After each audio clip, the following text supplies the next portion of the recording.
Baik, Assalamualaikum warahmatullahi wabarakatuh. Perkenalkan, nama saya Suatun Hasana. Saya dari jurusan Manajemen Pendidikan Islam dengan NIM 2110 20 60 27. Video ini dibuat untuk memenuhi tugas mata kuliah Manajemen Perpustakaan. Dan video ini akan membahas mengenai pengantar manajemen perpustakaan dan bagian dari preservasi dan konservasi. Baiklah, yang pertama yaitu apa itu perpustakaan? Adalah institusi pengelolaan koleksi karya tulis, karya cetak, dan karya rekam secara profesional dengan sistem yang baku guna memenuhi kebutuhan pendidikan, penelitian, pelestarian informasi, dan rekreasi para perpustakaan. Manfaat yang dapat diperoleh dari perpustakaan yang pertama yaitu menimbulkan kecintaan para siswa terhadap budaya membaca, memperkaya pengalaman belajar selain di luar kelas. Yang ketiga, menanamkan kebiasaan belajar mandiri dan belajar sepanjang hayat. Yang keempat, mempercepat proses penguasaan materi pembelajaran yang disampaikan guru. Yang kelima, membantu guru memperoleh dan menyusun materi-materi pembelajaran. Yang keenam, membantu kelancaran dan penyelesaian tugas para karyawan sekolah. Ketujuh, mengikuti perkembangan ilmu pengetahuan dan teknologi bagi seluruh siswa sekolah. Itu ada tujuan dari selenggaranya perpustakaan secara umum. Yang pertama, memberikan layanan informasi yang memuaskan penggunanya. Kedua, menunjang pencapaian visi dan misi bahan, organisasi, instansi, induknya, dan badan. Itu tadi pengantar dari manajemen perpustakaan secara umum.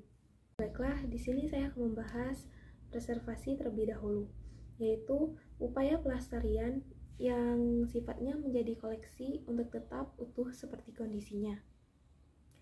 Preservasi adalah kegiatan yang terencana dan terkelola untuk memastikan agar koleksi perpustakaan dapat terus dipakai selama mungkin. Pada dasarnya, preservasi yaitu upaya untuk memastikan agar semua bahan koleksi cetak maupun non-cetak pada perpustakaan bisa tahan lama dan tidak cepat rusak. Selanjutnya, tujuan pelestarian bahan pustaka adalah menyelamatkan nilai informasi yang terkandung dalam setiap bahan pustaka atau dokumen. B. Menyelamatkan bentuk fisik bahan pustaka atau dokumen.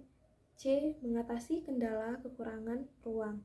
D. Mempercepat proses temu balik atau penelusuran dan pengelolaan informasi. E. Menjaga keindahan dan kerapian bahan pustaka. F. Mencegah koleksi perpustakaan dari kerusakan akibat penggunaan yang keliru oleh mahasiswa. Pelestarian memiliki beberapa fungsi. Yang pertama, A. Fungsi melindungi.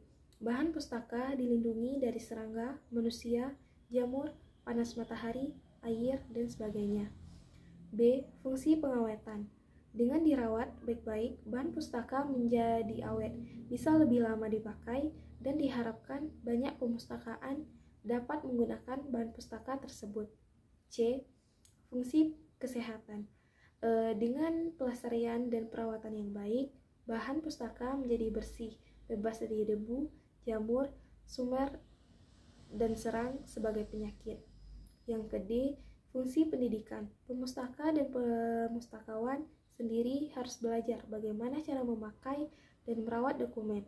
Mereka harus menjaga disiplin, tidak mengotori bahan pustaka maupun ruangan perpustakaan. E. Fungsi sosial. Pelestarian tidak bisa dikerjakan oleh seorang diri. F. Fungsi keindahan. Dengan pelestarian yang baik, penataan bahan pustaka yang rapi, perpustakaan tampak menjadi makin indah, sehingga menambah daya tarik bagi pemustaka. Nah, itu tadi penjelasan dari preservasi dan bagian-bagian poinnya. Selanjutnya yaitu konservasi. Perpustakaan adalah serangkaian upaya dan tindakan yang dilakukan untuk menjaga dan memelihara bahan-bahan pustaka seperti buku, manuskrip, dokumen, dan bahan cetak lainnya dari kerusakan dan kemunduran yang disebabkan oleh faktor-faktor kimia atau biologi. Tujuan dari konservasi ini adalah untuk memperpanjang usia dan kegunaan bahan-bahan tersebut, sehingga informasi yang terkandung di dalamnya dapat terus diakses oleh generasi saat ini dan masa depan. Upaya konservasi perpustakaan meliputi beberapa aspek.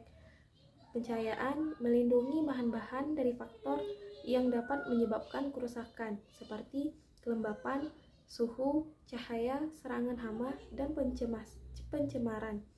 Hal ini bisa dilakukan melalui kontrol lingkungan yang baik, penggunaan bahan penyimpangan yang aman, dan tata letak penyimpanan yang tepat.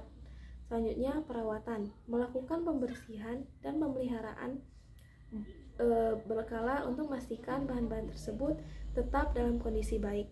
Ini termasuk membersihkan debu dan kotoran, serta memperbaiki kerusakan minor sebelum menjadi lebih parah. Selanjutnya, restorasi, memulihkan bahan yang telah rusak ke kondisi semula atau setidaknya kondisi yang lebih stabil.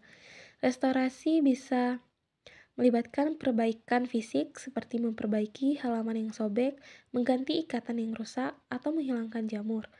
Selanjutnya, digitalisasi, mengubah bahan pustaka menjadi format digital sebagai cara untuk melestarikan konten dan memudahkan akses tanpa perlu menghadiri bahan asli yang mungkin sudah rapuh.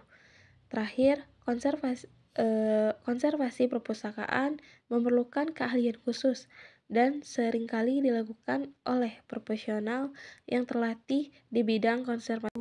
Untuk pembagian konservasi terbagi menjadi 4 jenis, yaitu A. Konservasi aktif, merupakan tindakan yang berhubungan langsung dengan bahan perpustakaan, misalnya membuat kotak pelindung buku dan membungkus ulang, menjilid ulang dengan mengganti lembar pelindung seperti e-paper dengan kertas beban asam, membersihkan dokumen maupun upaya menetralkan asam pada kertas. Selanjutnya, konservasi pasif merupakan kegiatan untuk memperpanjang umur bahan pustaka. Hal ini misalnya memonitor keberhasilan ruang penyimpanan koleksi, mengkondisikan udara yang selalu bersih, bebas polusi, menggunakan AC yang stabil, dan mengontrol kondisi fisik maupun kondisi lingkungan di sekitar tempat koleksi tersebut disimpan. Yang C. Konservasi preventif. Menurut Kamus Bahasa Inggris Indonesia, konservasi atau meliputi arti pengawetan, pelindungan, kekekalan secara preventif, mempunyai arti pencegahan yang bila dikaitkan dengan perpustakaan bisa berarti tindakan pencegahan dalam melindungi dan mengawetkan bahan pustaka. Itu beberapa jenis konservasi.